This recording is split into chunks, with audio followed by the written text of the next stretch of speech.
Finally, Frontage OS is gone and it's time for Origin OS. Today I am going to talk about the final stable update of the Origin OS 6. Remember this, it is the stable Origin OS 6, so no more features are coming yet. Here is the list of the devices that are going to get and with the approximate date of this update. So let's talk about the features. Starting with the lock screen. First thing that we see is the flip wallpaper. Yes, it called flip cards. You can select three random photos and when you move your phone, the photo will change with different animation that you can set. You get three different clocks and two different clock fonts to select between to change the theme, and you can also add widget at the lock screen now.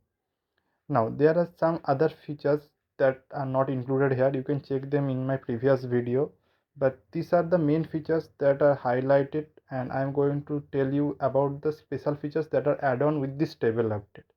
Talking about the main home screen, you can see in the bottom the taskbar or the bottom apps are now in iPhone like setup. Yes, you get the option to choose it from basic or this format. I like this because the highlighted apps are easier to notice in the background.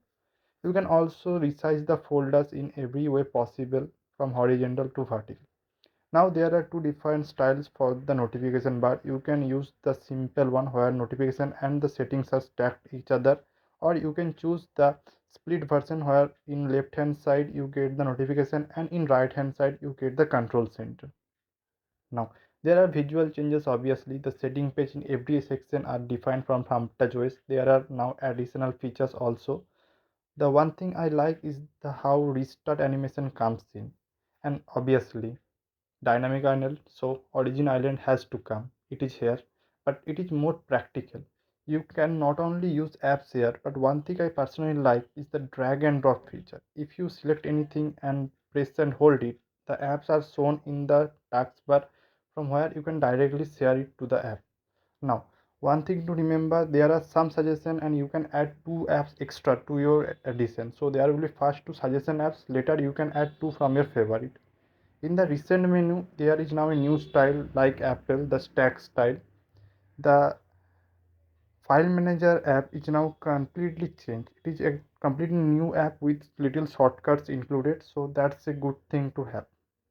Next up is the private space. You can now access the defined space with complete custom apps, new Google account, everything. A completely password protected area where you can spend your private things, obviously. That's why it's called private space.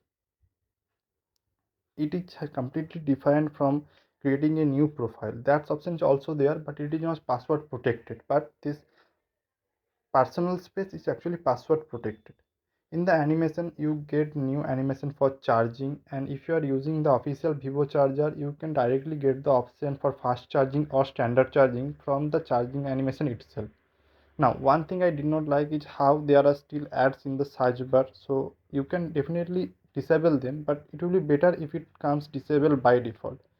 The good thing is that now if you search any keyword in the search bar, you not only get the app suggestion but also other suggestions that are available in the settings or otherwise. So that's also a good thing to have. The origin OS obviously have their animation changes. They also told us new origin animation engine or smooth engine. So that's also there.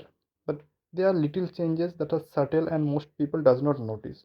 There are other small changes you can check from my previous videos, but these are the main highlighted changes that you are confirmly getting with the stable update. Let me know if I miss any important thing, and if you think the video is good, make sure to like, share and subscribe. Have a nice day.